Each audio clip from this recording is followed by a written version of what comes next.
kind of get the feel of being in the same room where court would have been held for many, many years. That you folks are in the public boxes.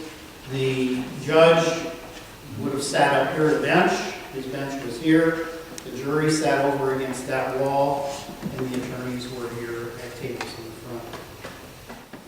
I want you all, before you leave, to look out this window, and if you look straight across, you can see the bluff. Where you're looking there right now is just a little north of what is the highest spot in Monroe County at Salt Lick Point, just west of Valmar, and that's elevation 826.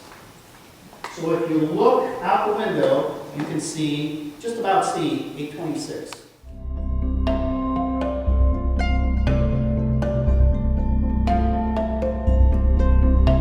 To start out here, the Shore family bought the building, or the caverns. They didn't have it made. Somebody else made it by Vanna Ketchel.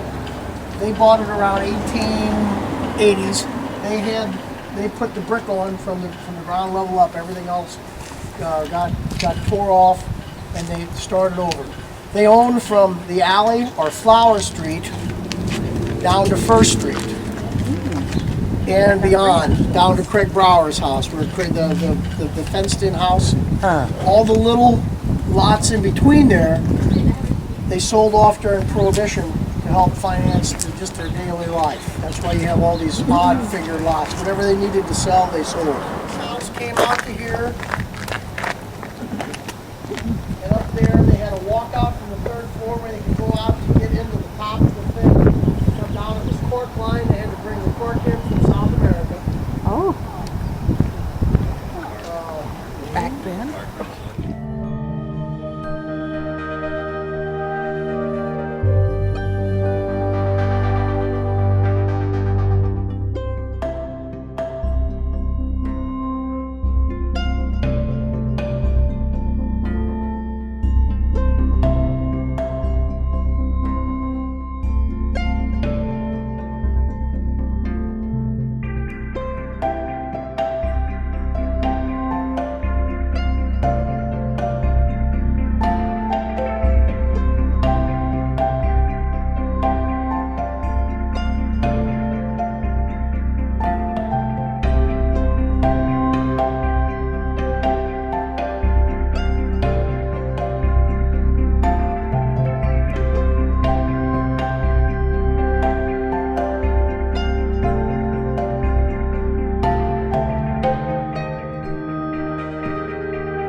The work that's been done here the past couple of years has saved this facility for our future generations. And it's hard to appreciate the condition it is in now if you didn't see it before, but you've got some pictures in your handout that kind of spell out the way things were before.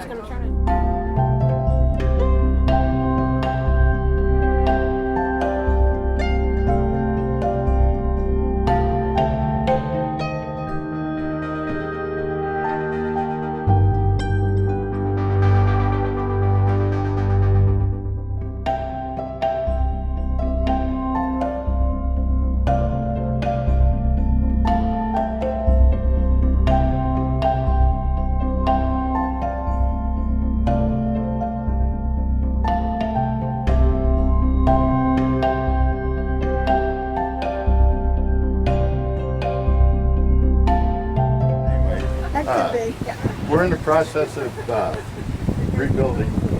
We took these walls down, and Marble Schmidt had donated a very generous sum of money so we could afford to take these down. They was down probably to here, just fell off. So we, there's some pictures up there I have on a little poster. You can see what they did. They dug back behind it and reinforced the walls behind it. Backfilled. We have drains around there now to keep the water from building up. Our next step is to redo the patio that was on top. And there's pictures of what that looked like. Again, you hear so many stories, but The one that you hear most often is that Miles would stand up here and he owned most of the land around here. Off to the left, as you look over the edge of the bluff, is where the Eagle Cliff settlement was that I was telling you about, and where his home was, which is a little bit further down. And he would stand up here and say, for miles and miles, everything belongs to Miles.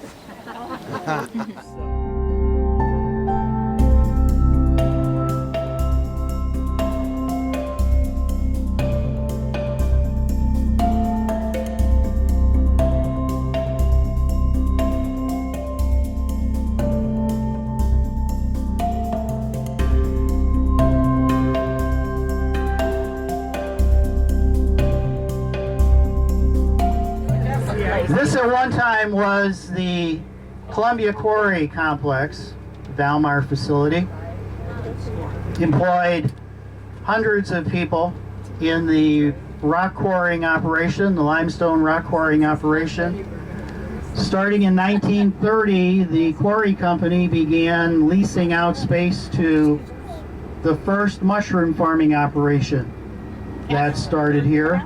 Landon Lodge was a St. Louis business person who decided that there was money in mushrooms. So he came out and started the first mushroom farm. Mushroom farming continued here into the early 1980s.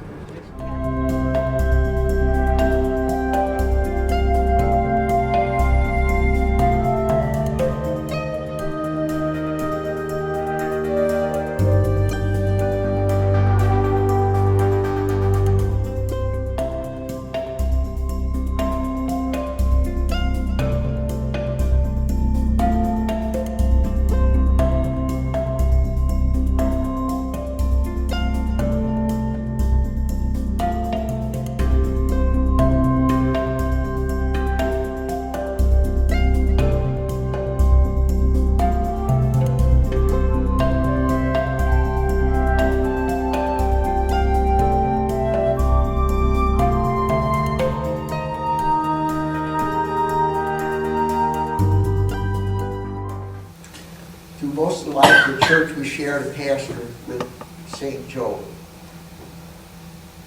During the 1930s, up through the 1930s, English and German were used on alternate weeks. Up until the 1920s, German was spoken exclusively both in church and in Sunday school. After 1936, only English was used in the church.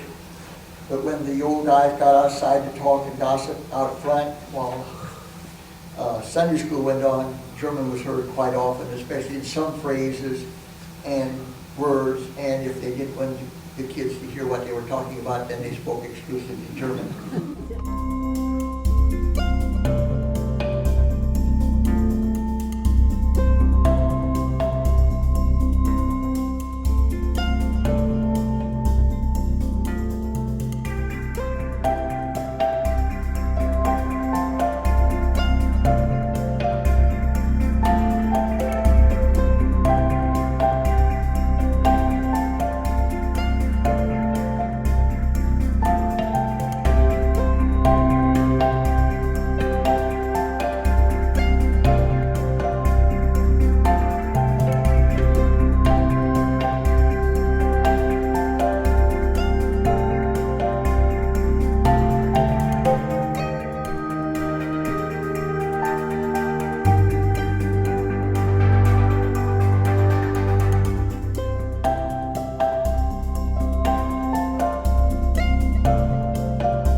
There's information in your handout on this as well. This is a very significant cemetery for many reasons. First of all, one of the first of the three county commissioners of Monroe County, Dr. Caldwell Cairns, is buried in that cemetery. He was a medical doctor. There are actually three medical doctors that are buried in that cemetery. But Cairns is very instrumental because in addition to being one of the first 3 county commissioners, he also served on the Illinois Constitutional Convention in 1818 when Illinois was working to become a state. Merle's Promise Church. Merle Promise Church. 375. Kidd Lake.